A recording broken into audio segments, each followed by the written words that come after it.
তরবারির জোরে ইসলাম আসে নাই, কিন্তু ইসলাম প্রতিষ্ঠায় তরবারি ব্যবহার হয়েছে। কাদিয়ানি মাসালাটা মওদুদির ভুল, আপনি জানেন না এটা।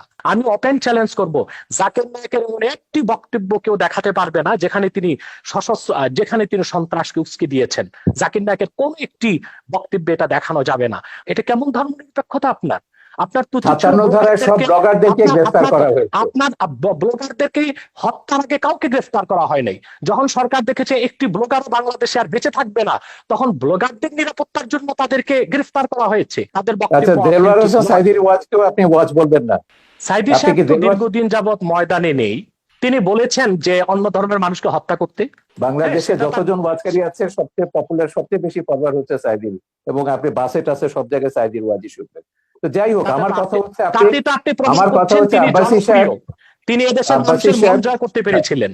ঠিক আছে আব্বাসী সাহেব, আমার কথা হচ্ছে সকল এবং আপনাদের খিলাফত পৃথিবীর কোথাও নেই, খিলাফত কোথাও নেই। আমি দেখাচ্ছি খোলাফায়ে রাশিদিনে প্রমাণ হয়ে গেছে যে 3 জন খলিফাকে আপনারা হত্যা করেছে। আপনি তো বলছেন মওদুদির আকীদাকে আপনারা ইসলাম বিরোধী মনে করেন, মওদুদির অনুসারীদেরকে আপনি বলবেন কেন? সেটা কি ইসলাম বলবেন কেন? ইসলাম তো সেটাই যেটা আমি বলছি। আপনি মওদুদিকে আপনি নাম দিবেন কেন? অতএব না জেনে আমি যেটা হচ্ছে, আপনি আহমেদ শফির কথা বললেন, আপনি একটু মন্তব্য করুন। এই আহমেদ শফি 2013 সালের 15ই ফেব্রুয়ারি সমস্ত তথাকথিত ইসলামিক পত্রিকাগুলোতে, জামাতের এবং তাদের সহযোগীদের পত্রিকা আধা পৃষ্ঠা একটা খোলা চিঠি লিখেছেন প্রধানমন্ত্রীকে। সেখানে আমার নাম, মুনতাসির মামুনের নাম, জাফর ইকবালের নাম, আমাদের সবার নাম উল্লেখ করে বলেছিলেন এইসব নাস্তিক, মুরতাদ, কাফের এরা। এবং তারপর যেটা ব্লগারদের বিরুদ্ধে তিনি তার ঘাতকদেরকে লেলিয়ে দিলেন, তারপর তো সিরিজ অফ ব্লগার হত্যা আমরা দেখলাম, এবং প্রত্যেকে তারা বলেছে, এবং যারা ওই যে ইয়েটা করেছে, এই হলি আর্টিজান ঘটিয়েছে, তারাও বলেছে তারা জাকির নায়েকের ওয়াজ শুনে এবং আহমদ শফির ওয়াজ শুনে তারা এগুলো করেছে। ধর্ষণের ব্যাপারে তিনি যেটা বলেছে, ধর্ষণটা বেড়েছে কেন? আহমদ শফির সেই ওয়াজ কি আমরা ভুলে গেছি? এখনো ইউটিউবে আপনি পাবেন যে গার্মেন্টস এর মেয়েদেরকে তিনি ঘর থেকে বেরোতে মানা করছেন, ঘর থেকে বেরোলে পুরুষের লালা ঝরবে, এবং যে পুরুষের লালা ঝরবে না সে পুরুষ নয়, তাদেরকে প্রকারান্তরে যে গার্মেন্টস এর মেয়েদেরকে জেনাকারিনী বলছে, যে এরা বাইরে যায় জেনা করবার জন্য।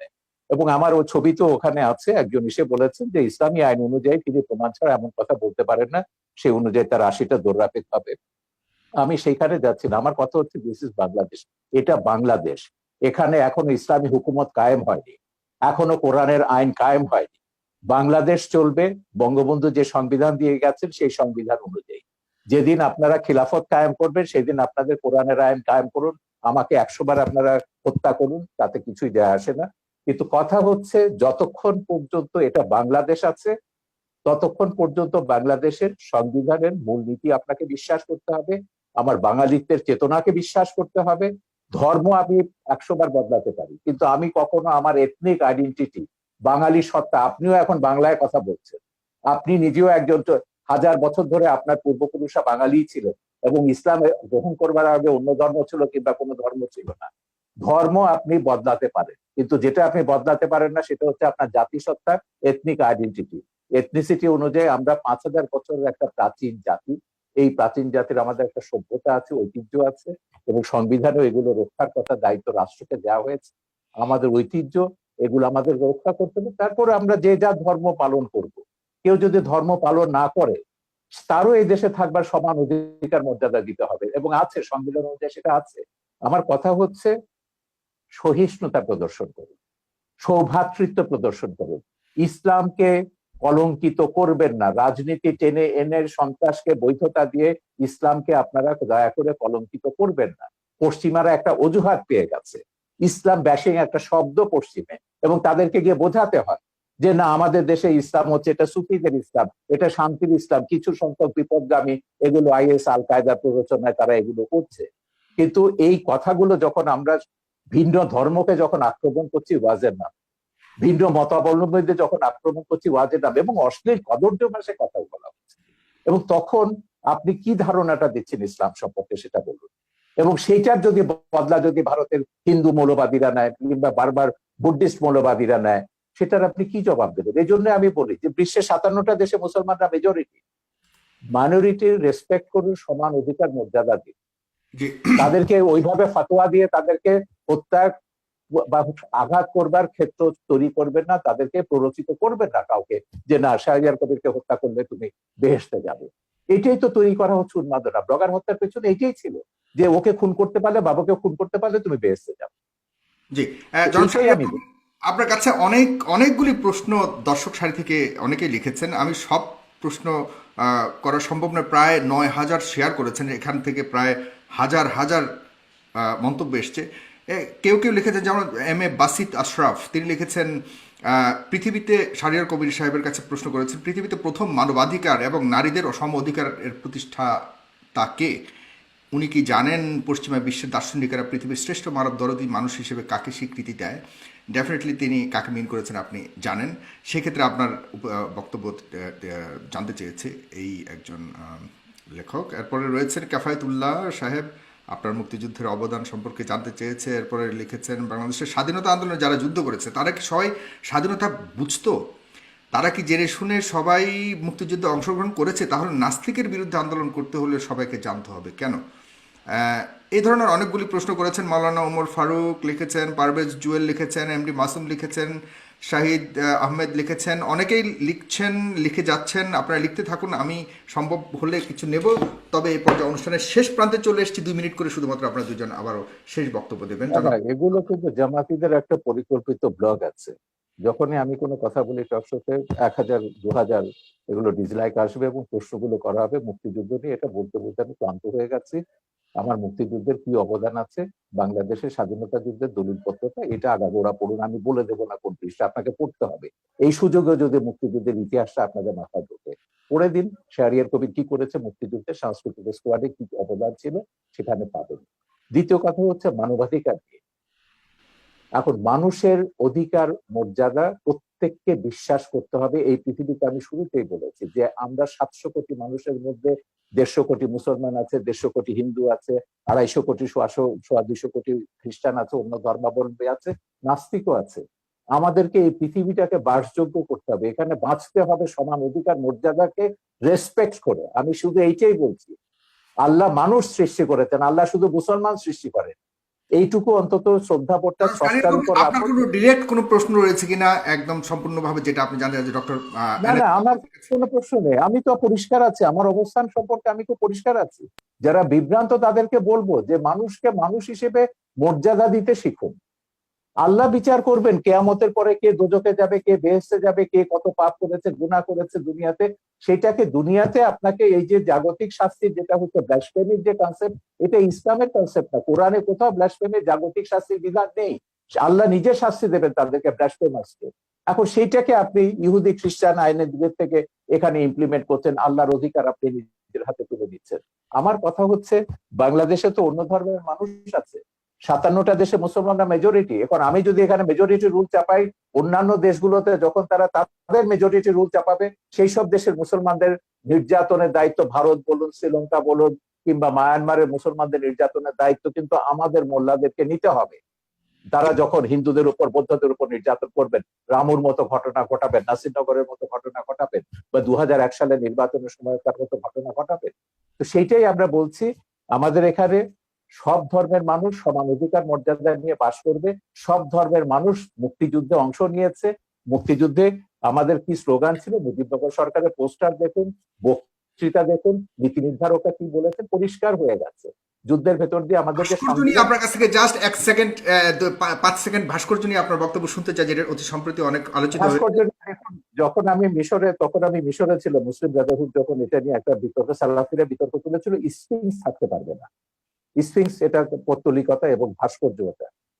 সেখানে একটা সুভেনির বিক্রি করতে, একজন সুভেনির বিক্রি এবং বেশ লম্বা দাড়িওয়ালা, চোখা পড়া, এই সাথে হুজুর টাইপের। আমি সুভেনি কিনতে বললাম, আমি তুমি ওহাবিরা সালাফিরা ওহাবি না, সালাফিরা সেখানে বলছে যে কি এটা তো হারাম মিশে। বলে দেখো, এটা হচ্ছে আমাদের সংস্কৃতি। ধর্ম আর সংস্কৃতি এক জিনিস না। সংস্কৃতিটা হচ্ছে খ্রিস্টান মুসলমান নির্বিশেষে, এটা সবগুলো আমাদের সংস্কৃতির অন্তর্গত। সালাফিরা দাবি করেছিল, মুসলিম ব্রাদারহুড তখন ক্ষমতায় ছিল, তারা সেটা ভাঙেনি। তিনি যে বলছেন যেসব দেশ খেলাফতের দিকে যাচ্ছেন, বিশেষ করে তুরস্কের কথা তিনি উল্লেখ করলেন। হ্যাঁ, তুরস্ক খেলাফতের কথা বলছে, একটা ভাস্কর্য ভেঙেছে, উল্টো তারা নাকি এখন বঙ্গবন্ধুর ভাস্কর্য বসাবে আঙ্কারাতে। এই হচ্ছে ইসলাম, যেটা এরদোয়ান তুরস্কে করছে। তুরস্কে আমি হযরত জালালউদ্দিন রুমির বিশাল ভাস্কর্য দেখেছি, অন্যান্য ইসলামিক সুফিদের ভাস্কর্য দেখেছি, ইরানে আমি সুফিদের ভাস্কর্য দেখেছি। তো ভাস্কর্যের সঙ্গে ইসলামের বিরোধ আছে, যেটা বলেন এটা সম্পূর্ণ রাজনৈতিক পক্ষপাতী। ভাস্কর্য সভ্যতার অংশ, ইতিহাসের অংশ, ইতিহাসের মহানায়ক সেটা ইসলামিক স্কলার আছেন, অন্যান্য আছেন, স্কলাররা আছেন। মিশরে যান, ইসলামিক স্কলার কেন, বুদ্ধিজীবীদের দেখবেন, সঙ্গীতকারদের দেখবেন। উম্মে কুলসুম বিশাল আরব বিশ্বের সবচেয়ে পপুলার গায়িকা, তার বিশাল ভাস্কর্য ভাস্কর্য আছে। ভাগাভাগি চলছে, এটা কি আপনি মনে করেন যে রাজনৈতিক কোনো ঘৃণিত এটা পুরো রাজনীতি, এর সঙ্গে ইসলামের কোনো সম্পর্ক নেই, একদম রাজনীতি। মোল্লা ইসলামিক? ওমর যেটা আফগানিস্তানে করেছে সেই কাজটাই তারা এখানে রিপিট করছে। মোল্লা ওমর এখানে কারা বলতে কারা ইসলামের কারা কারা করছে বর্তমানে বাংলাদেশে, যে আপনি ভাস্কর্য ভাঙার পেছনে কাদেরকে দায়ী তারা করবেন? তো সবগুলো, যারা তো ঘোষণা দিয়ে করছে, খেলাফত, হেফাজত, যারা ইসলামী শাসনতান্ত্রিক আন্দোলন বা তাদেরকে যারা সাপোর্ট করে, যাদের পেছনে জামাত বিএনপি তো রয়েছে, যাদের পেছনে রাজশাহীতে আমরা আইএসআই রয়েছে। দেখেছি আওয়ামী লীগের নেতাদেরকে গ্রেফতার করা হয়েছে। আরে ওটা বাঘা যতীনেরটা তো কাগজে বেরিয়েছে, এটা স্কুল কমিটি নিয়ে তাদের মধ্যে দ্বন্দ্ব, এটার সঙ্গে ভাস্কর্য ভাঙার কোনো সম্পর্ক নেই। ওকে, ভাস্কর্য নিয়ে 2013 সাল থেকে বঙ্গবন্ধু এখানে উপলক্ষ, বঙ্গবন্ধুর গায়ে হাত দিয়েছে বলে আওয়ামী লীগের টনক নড়েছে। কেন হেফাজতে 13 দফায় ভাস্কর্য ভাঙার কথা নেই? জামাত ইসলামী আগে ভাস্কর্য ভাঙার কথা বলেনি? হেফাজতে 13 দফায় যা আছে, কাদিয়ানীদের কাফের ঘোষণা থেকে শুরু করে ব্লাসফেমি এন্ড পানিশমেন্ট করা, সবগুলোই হচ্ছে জামাতের দফা। এখন এগুলোকে তিনি যতই পার্থক্য করুন না কেন, জামাতের সঙ্গে আমাদের পার্থক্য আছে, তিনি কিন্তু কাদিয়ানীদের কাফের ব্যাপারে জামাতের সঙ্গে একমত, ব্লাসফেমি আইন চালুর ব্যাপারে তিনি জামাতের সঙ্গে একমত, ভাস্কর্য ভাঙার ব্যাপারও আশা করি তিনি নিশ্চয়ই একমত হবেন ওদের সঙ্গে। তো এইটাই হচ্ছে মিলের জায়গাটা। আমি বলছি যে রাজনীতিতে যখনই আনবেন ইসলামকে বা কোনো ধর্মকে, তখনই ওই বার্মার মতো ঘটনা ঘটবে, ভারতের মতো ঘটনা ঘটবে, বাংলাদেশের মতো ঘটনা ঘটবে, পাকিস্তানের মতো ঘটনা ঘটবে। এতে করে কি বিশ্বে শান্তি আসবে, বা কোনো দেশে আমরা কি শান্তিতে বাস করতে পারবো? আমার কথা হচ্ছে আমরা সবাই শান্তিতে বাস করতে চাই। এই প্রশ্নটা আমাদের সবারও জনাব ডক্টর এনায়েতুল্লাহ আব্বাসী, আপনি শেষ কথা বলবেন আজকের অনুষ্ঠানের, এবং আপনার কাছে প্রশ্ন অনেকেই করেছে, কিন্তু আমি অনেকের প্রশ্ন নিতে পারছি না, শেষ প্রান্তে চলে এসেছি। মাননীয় আইজিপি মহোদয় বলেছেন যে বাংলাদেশ মৌলবাদী দেশ নয়। আপনারা কার ইশারায় কোন এজেন্ডা বাস্তবায়নের জন্য দেশটাকে মৌলবাদী চরিত্রের তকমা আটানোর চেষ্টা করছেন? আমরা তো আরব সহ বিভিন্ন রাষ্ট্র দেখি না জঙ্গি মিছিল করতে, জঙ্গি মিছিলের কথা বলেছে, কিন্তু আপনারা আমাদের কথায় কথায় আমাদের দেশে জঙ্গি মিছিল করেন। তাহলে দেশটিকে জঙ্গিবাদের দিকে ঠেলে দিচ্ছেন কিনা, কারো উদ্দেশ্য হাসিল করতে চাচ্ছেন কিনা? এবং ফ্রান্সের কথা বলেছেন তিনি, পাশাপাশি তিনি বলেছেন যে এদেশে ইসলাম প্রচার করেছিলেন সুফি সাধকরা, তারা কিন্তু কখনোই তরবারি প্রয়োগের মাধ্যমে ইসলাম প্রচার করেনি। আপনারা কেন এখন এমন উস্ফলন দেখাচ্ছেন? এটা কেন, বা এ ব্যাপারে উনি প্রশ্ন করেছেন আপনাদের আলেম সমাজের কাছে। ধন্যবাদ সাগর। প্রথমে শাহরের কবির সাহেবকে বলবো যে তিনি জামাত ফোবিয়াতে ভুগতেছেন, সব জায়গায় জামাতের গন্ধ পান তিনি, এটা ঠিক নয়। আমি আবারও বলছি, এদেশের মূলধারার আলেম ওলামার সাথে জামাতের কোনো সম্পর্ক নেই, যদিও বা একটি বিরাট জনগোষ্ঠী জামাতের অনুসরণ করছে। কাদিয়ানীরা নিঃসন্দেহে অমুসলিম এবং কাফের, এটা পৃথিবীর সকল মুসলমানের মত, কোরআনের মত, সুন্নার মত, ইজমায় উম্মতের মত। তারা কাফের এবং অমুসলিম, তাদেরকে যারা এটা কাফের বলবে না মওদুদির তারাও প্রথম কাফের। লেখা, কাদিয়ানী না, মাসালাটা এটা মওদুদির লেখা। ভুল, আপনি জানেন না এটা, কাদিয়ানী আপনি মাসালা কি জানেন না। মওদুদি লেখেননি? কাদিয়ানী মাসালা মওদুদি, মওদুদি লেখেন না?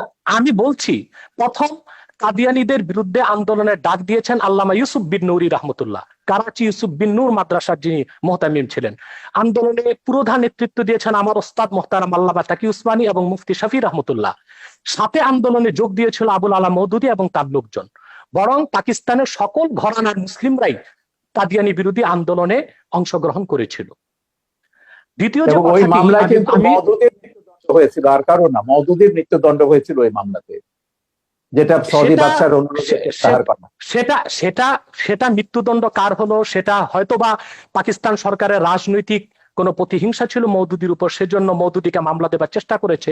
আর যেহেতু অন্যান্য নেতৃবৃন্দ রাজনীতিতে জড়িত ছিলেন না, তাদেরকে মামলা দেবার সুযোগ হয়নি, এটা একটি কারণ হতে পারে।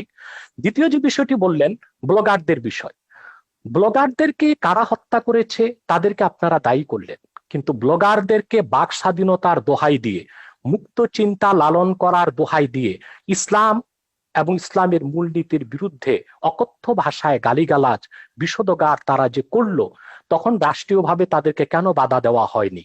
যদি তাদেরকে রাষ্ট্রীয়ভাবে বাধা দেওয়া হতো, ধর্মনিরপেক্ষতার যদি একটি সংজ্ঞা এটাও হয় সকল ধর্মের অধিকার রক্ষা করা, তাহলে আপনি ইসলামের অধিকার রক্ষা করবেন না? এটা কেমন ধর্মনিরপেক্ষতা? আপনার আপনার তো ৫৭ ধারায় সব ব্লগারদেরকে গ্রেফতার করা হয়েছে। আপনার ব্লগারদেরকে হত্যার আগে কাউকে গ্রেফতার করা হয় নাই। যখন সরকার দেখেছে একটি ব্লগার বাংলাদেশে আর বেঁচে থাকবে না, তখন ব্লগারদের নিরাপত্তার জন্য তাদেরকে গ্রেফতার করা হয়েছে।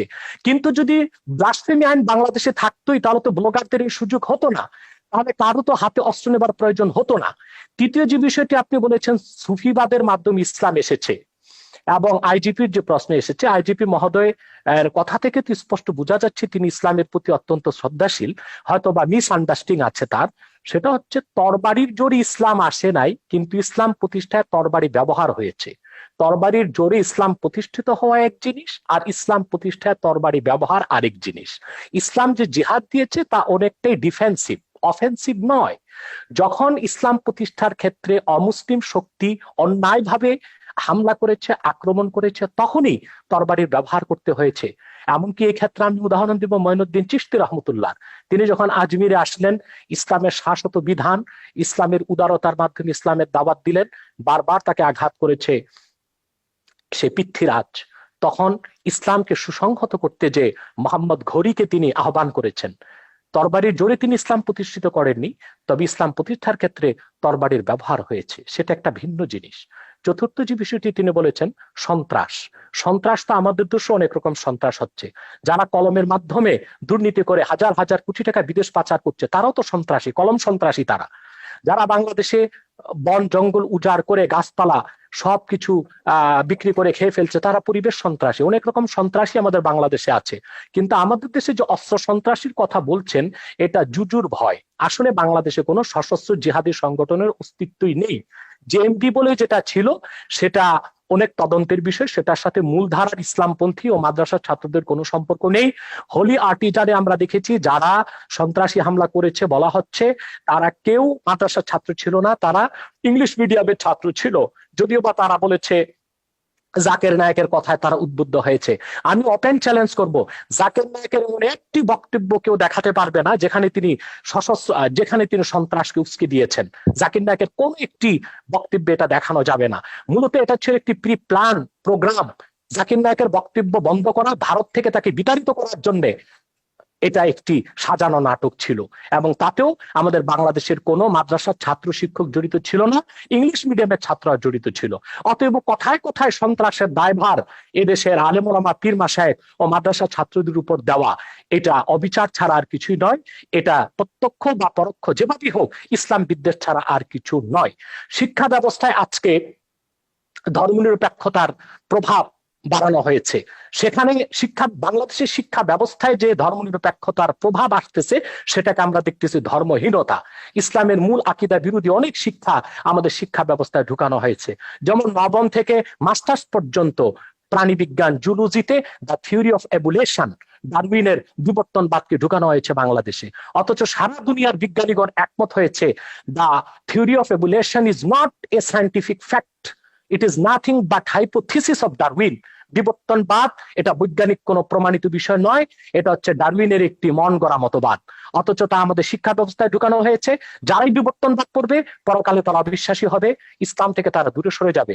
অত্যন্ত কৌশলে ধর্মনিরপেক্ষতা যে সংজ্ঞাতেই আমাদের দেশে বলা হোক, বঙ্গবন্ধু যে সংজ্ঞায় ধর্মনিরপেক্ষতার কথা বলেছিলেন, আজ ধর্মনিরপেক্ষতার ধ্বজাধারীরা বঙ্গবন্ধু সেই আদর্শে নেই। তারা ধর্মনিরপেক্ষতাকে ধর্মহীনতার দিকে নিয়ে যাচ্ছে।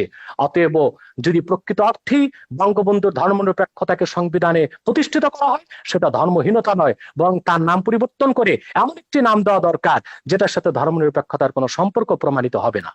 ধন্যবাদ। ধর্মনিরপেক্ষতা বঙ্গবন্ধুর দেয়া নাম। সেকুলারিজম বাংলা তর্জমা তিনি ধর্মনিরপেক্ষতায় করেছেন। রাষ্ট্র ধর্মের ব্যাপারে নিরপেক্ষ থাকবে, সব নাগরিক সমান অধিকার মর্যাদা ভোগ করবে, এটাই হচ্ছে বঙ্গবন্ধু ধর্মনিরপেক্ষতার সারকথা। প্রত্যেক নাগরিক তার নিজের ধর্ম পালন করবে, ধর্ম পালনের স্বাধীনতা থাকবে, কিন্তু আপনি আপনার ধর্ম আরেকজনের উপর জোর করে চাপাতে পারবেন না, আরেকজনকে হত্যার প্ররোচনা দিতে পারবেন না। বাংলাদেশে কোন মুসলিম চিন্তাবিদ ইসলাম ধর্মকে অন্যের উপর চাপিয়ে দেবার চেষ্টা করেননি, এর কোনো নজির ওয়াজগুলো আপনারা দেখেন, দেখাতে পারবেন না। না না, ওয়াজ বা আমি প্রত্যেকটা নিজে ওয়াজে ওয়াজ তারা করি, আপনি আপনি ওয়াজ শুনেছেন না আওয়াজ শুনেছেন আমি জানি না। কোরআন সুন্নাহ বিরোধী যেটা হয় সেটা ওয়াজ নয়, সেটা আওয়াজ। বাংলাদেশে অনেক নিম্নমানের বক্তব্য বের হয়ে গিয়েছে যারা গলাবাজির মাধ্যমে ওয়াজ করতেছে, সেটাকে আমরা ওয়াজ বলি না, সেটাকে আমরা আওয়াজ বলি। তাদের আচ্ছা, বক্তব্য দেলোয়ার অথেন্টিক হোসেন নয়। সাইদির ওয়াজকেও আপনি ওয়াজ বলবেন না?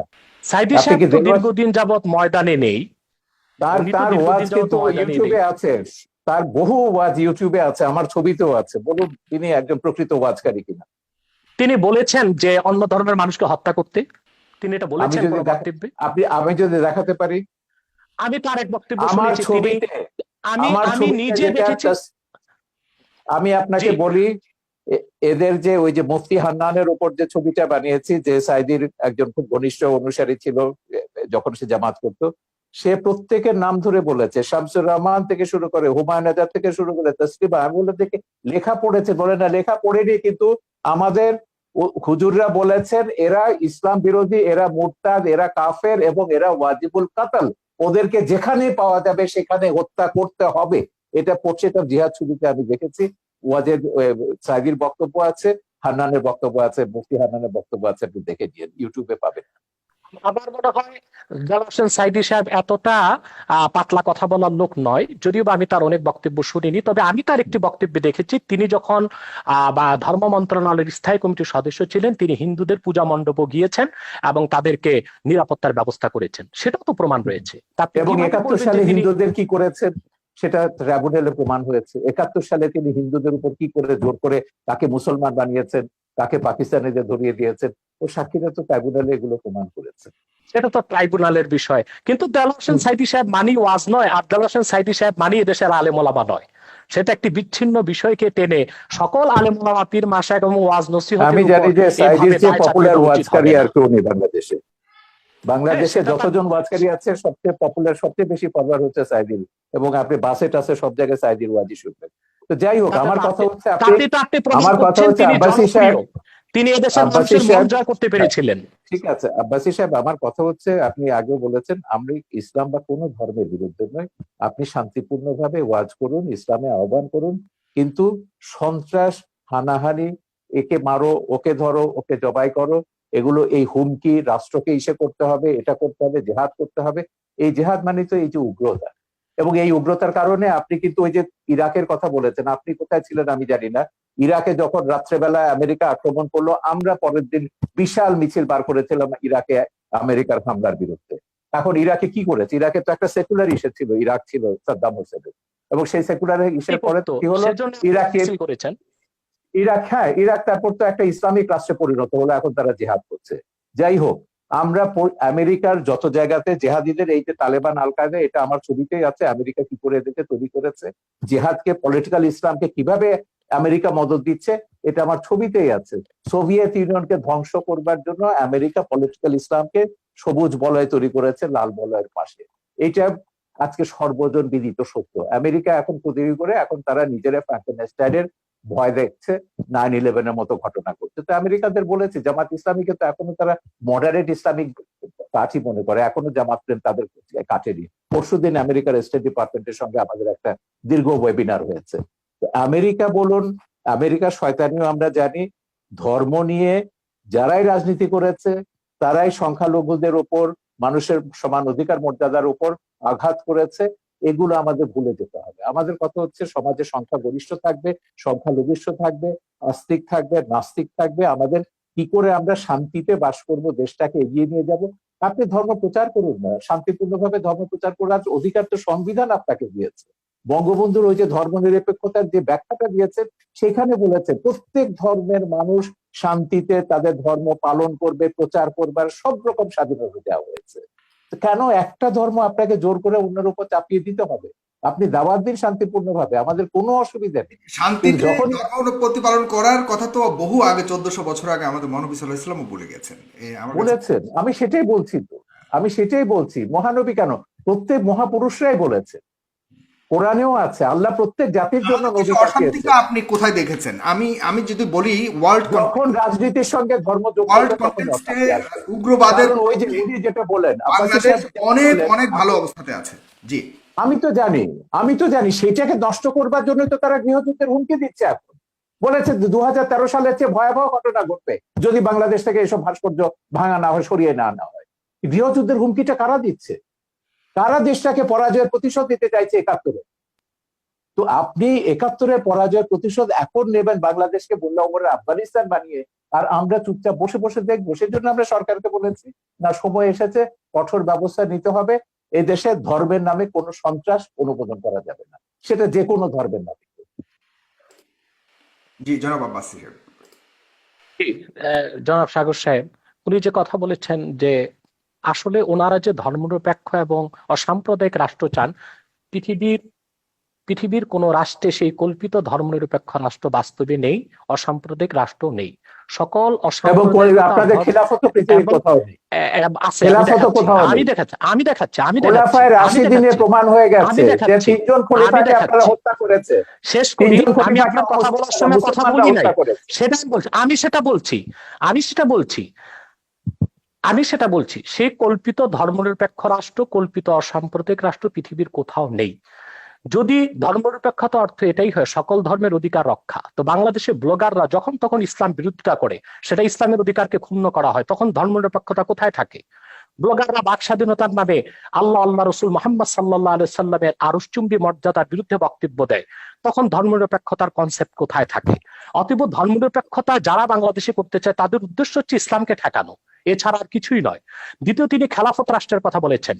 খেলাফত হচ্ছে কি? খেলাফত হচ্ছে তানফিজু আহকামিল্লাহি আযজা ওয়া জাল্লা, ভূপৃষ্ঠে আল্লাহর বিধানকে প্রতিষ্ঠিত করা। আমি বলবো, যদিও আরবে রাজতন্ত্র প্রচলিত আছে, কিন্তু তার সম্পূর্ণ খেলাফত ভিত্তিক চলছে দেশ। সেখানে বেনামাজিকে 25 বেত্রাঘাত করা হচ্ছে, সেখানে যারা চুরি করছে তাদের হস্তকর্তন হচ্ছে, যারা জেনা করছে তাদেরকে সাঙ্গে সার করছে। এটা খেলাফত। যদিও নামে তা মুলুকিয়াত বা রাজতন্ত্র, যদিও সেটা রাজতন্ত্র, কিন্তু সেখানে খেলাফত আছে এবং খেলাফতের সব সুযোগ সুবিধা আরবের লোকজন গ্রহণ করছে। এবং আমরা দেখতে পাচ্ছি দাম্মামে, জেদ্দাতে প্রচুর মুসলিম খ্রিস্টান আছে, তাদেরকে আলাদা জায়গায় তাদের ধর্মকর্ম পালনেরও ব্যবস্থা দেওয়া হয়েছে। একটি খেলাফত রাষ্ট্রের সমস্ত সুযোগ সুবিধা প্রতিষ্ঠিত আছে, আমরা দেখতে পাচ্ছি আরবে। অতএব দ্বিতীয় আরেকটি বিষয়, খেলাফতের অনেকগুলো ধারা আছে। পীর মুরিদির মাধ্যমে ইসলামের যে দাওয়াত পৃথিবীতে ছড়ানো হচ্ছে, সেটাও খেলাফতের একটা অংশ। এবং খেলাফতের আরেকটা অংশ হচ্ছে দিনের উপর অটল অবিচল থাকা। অধিকাংশ মুসলমান দিনের উপর অটল অবিচল থেকে জীবনযাপন করছে। রাষ্ট্রীয়ভাবে খেলাফত প্রতিষ্ঠা, সেটা মাত্র 100 বছর যাবৎ পৃথিবীতে নেই। 96 বছর আগে অবসান ঘটেছে। অতি দ্রুত মুসলিম রাষ্ট্রগুলো আবার খেলাফত ব্যবস্থায় ফিরে যাবে। আপনি যে তালেবানের কথা বলেছেন, তালেবান সন্ত্রাসী, সে সন্ত্রাসীদের সাথে যুক্তরাষ্ট্র কাতারে চুক্তিবদ্ধ হয়েছে। এখন তো সে আফগানিস্তান আবার খেলাফতের প্রতি ধাবিত হচ্ছে। পৃথিবীর সুপার পাওয়ার আমেরিকা, অন্যান্য খ্রিস্টান রাষ্ট্রগুলো তা তো থামাতে পারলো না। ব্যর্থতা কি পুঁজিবাদের নয়? পৃথিবীব্যাপী সন্ত্রাসকে উস্কে দিচ্ছে পুঁজিবাদ, আর সেটার একমাত্র উদ্দেশ্য হচ্ছে ইসলামের রাজনৈতিক উত্থানকে ঠেকানো ছাড়া আর কিছু নয়। আর আমি অনুরোধ করব বাংলাদেশের বুদ্ধিজীবী সমাজকে, ইসলামকে বিভিন্ন নামে আপনারা অভিহিত করবেন না। রেডিক্যাল ইসলাম, মডারেট ইসলাম, এই নামগুলো ইসলামের ক্ষেত্রে আপনি তো বলছেন মওদুদির আকীদাকে আপনারা ইসলাম বিরোধী মনে করেন, মওদুদির অনুসারীদেরকে আপনি বলবেন কেন? সেটা কি ইসলাম বলবেন কেন? ইসলাম তো সেটাই ওইটাই তো যেটা আমি আল্লাহ বলছি। দিয়েছেন। আপনি মওদুদিকে, আপনি নাম দিবেন কেন? আপনি জামাতকে মুসলমান বলবেন না, আপনি জামাতকে মুসলমান বলবেন না, জামাতও আপনাকে মুসলমান মনে করে না। এই বিরোধের মীমাংসা রাষ্ট্র কেন নেবে? আপনাদের এই বিরোধের মীমাংসায় আমি কেন যাব? না না, আমি এটা বলছি না তাদেরকে মুসলমান মনে করি না, এটা বলা হচ্ছে না, কিন্তু তারা যে ইসলামের ব্যাখ্যা দিবে সেটাই ইসলাম, এটা আমি স্বীকার করব না। না না, এটা হাফেজ হুজুর থেকে শুরু করে, হাফেজ হুজুর থেকে শুরু করে 72টা ওলামায়ে কেরাম তারা বলেছেন মওদুদির অনুসারীদের পেছনে নামাজ পড়া হারাম। এগুলো ফতোয়া আমরা দেখেছি, মওদুদির বিরুদ্ধে ফতোয়া দেখেছি, মওদুদির পক্ষেও দেখেছি। এই বিতর্কে রাষ্ট্রকে জড়াবেন না, এটা আলেমরা নিজেরা নিজেদের মধ্যে ফয়সালা করুন। আমরা এই বিতর্কটা রাষ্ট্রের মধ্যে আনতে চাই। আমরা অনুষ্ঠানের প্রায় শেষ প্রান্তে চলে এসেছি, শুধুমাত্র শেষ করতে হবে, আমার যেতে হবে। এক সেকেন্ডে শুধু প্রোগ্রাম আপনার করবেন জনাব এনায়েতুল্লাহ আব্বাসী, যে ভাস্কর্য বিতর্কে অনেকটাই আপনারা পিছিয়েছেন। অনেকে মনে করছেন আপনাদের হয়তো কিছুটা প্রাপ্তি যোগ হয়েছে। সেক্ষেত্রে এই পিছিয়ে আসাটাকে ধর্ম অনুভূতির মলাটে শুধুই প্রাপ্তি আর স্বার্থের রাজনীতি কিনা? চমৎকার প্রশ্ন করেছেন। আপনার উত্তরটি আমি দিচ্ছি। প্রথমে বলছি যে আমরা আহ ইসলামের ব্যাখ্যা কোনো ব্যক্তি থেকে নিব না। আমরা ইসলামের ব্যাখ্যা নিব কোরআন থেকে, হাদিস থেকে এবং আইম্মায়ে মুজতাহিদিন থেকে, সালফে সালিহিন থেকে। অন্য কোনো ব্যক্তি বা অন্য কোনো ব্যক্তির কোনো ব্যাখ্যা আমরা যদি কোরআন সুন্নাহ মোতাবেক হয় সেটা গ্রহণ করব, নতুবা সেটা পরিত্যাজ্য। যে কথাটি বলছেন আপনি ভাস্কর্যের ব্যাপারে, যে ভাস্কর্যের ব্যাপারে আমার আন্দোলনটা ছিল অরাজনৈতিক বিরুদ্ধে, আর অনেকে করেছেন রাজনৈতিক ভাবে। আর অরাজনৈতিক ভাবে আমরা আমাদের অবস্থান থেকে ভাস্কর্যের ব্যাপারে ইসলামের সুস্পষ্ট ব্যাখ্যা তুলে ধরেছি যে ভাস্কর্য মিশরে আছে, তুরস্কে আছে, এগুলো কোনো দলিল নয়। কোরআন সুন্নাহ মোতাবেক ভাস্কর্য ইসলামে নিষিদ্ধ। অতএব রাষ্ট্রীয় পৃষ্ঠপোষকতায় তা যদি হয় তাহলে বৃহত্তম মুসলমানদের অনুভূতিতে আঘাত লাগবে। বাকি যারা রাজনৈতিক ভাবে একটু নমনীয়তা অবলম্বন করছেন, একই কথা বলেছেন বাবুনগরী, এরা মামুনুল হকরা কিন্তু একই কথা বলেছেন আপনি যেটা বলছেন। আমার সঙ্গে টকশোতে মামুনুল হক একই কথা বলছেন। আমি একটু শেষ করি। দ্বিতীয়, তারা যারা এখন নমনীয়তার পথ অবলম্বন করেছে, আমি তো তাদেরকে ধন্যবাদ দিব। তারা পরমসহিষ্ণুতাকে প্রকাশ করেছে। অর্থাৎ তারা আসলে ভাঙচুরে বিশ্বাসী নয়, তারা সন্ত্রাস সহিংসতায় বিশ্বাসী নয়। তারা রাজনৈতিক ভাষা, আন্দোলনের ভাষায় সরকারকে মেসেজ দিয়েছে যে দেশের অধিক সংখ্যক মুসলমান ভাস্কর্যকে চায় না, অতএব ভাস্কর্য না করা হোক, এটা মুসলমানদের অনুভূতির প্রতি শ্রদ্ধা দেখানো হোক। আর দ্বিতীয়ত, ভাস্কর্যের বিপক্ষে যারা আন্দোলন করেছে, কথা বলেছে, কেউ পারচেজ করেছে কি না, রাজনৈতিক স্বার্থে করেছে কিনা, সেটা তাদের ব্যক্তিগত বিষয়। সেটার সাথে বৃহত্তর মুসলিম সমাজ ও অরাজনৈতিক আলেম ওলামাদের কোনো সম্পর্ক নেই। অরাজনৈতিক আলেম ওলামা ও বৃহৎ স্বার্থে যে এদেশের বৃহৎ মুসলিম সমাজ যে বিরোধিতা করছে, তা একান্তই ইসলামের অনুভূতি থেকে। দ্বিতীয়ত, যারা নমনীয়তা এখন অবলম্বন করছে, আমি তো শুনতে পেরেছি যে স্বরাষ্ট্রমন্ত্রী মহোদয়ের সাথে তারা সাক্ষাৎ করেছেন এবং স্বরাষ্ট্রমন্ত্রী মহোদয় তাদেরকে আশ্বাস দিয়েছেন যে অনতিবিলম্বেই সরকার আলেম ওলামার সাথে বসবেন এবং সুন্দর একটি সুরাহা বের করার চেষ্টা করবেন। যদি রাষ্ট্রের পক্ষ থেকে এই ধরনের আশ্বাস দেওয়া হয়, সেখানে তো আর আন্দোলন করে মাঠ গরম করার কোনো প্রয়োজন নেই। অতএব ওলামায়ে কেরাম যারা এখন শীতলতা অবলম্বন করেছেন, আমি মনে করি তারা প্রজ্ঞার পরিচয় দিয়েছেন।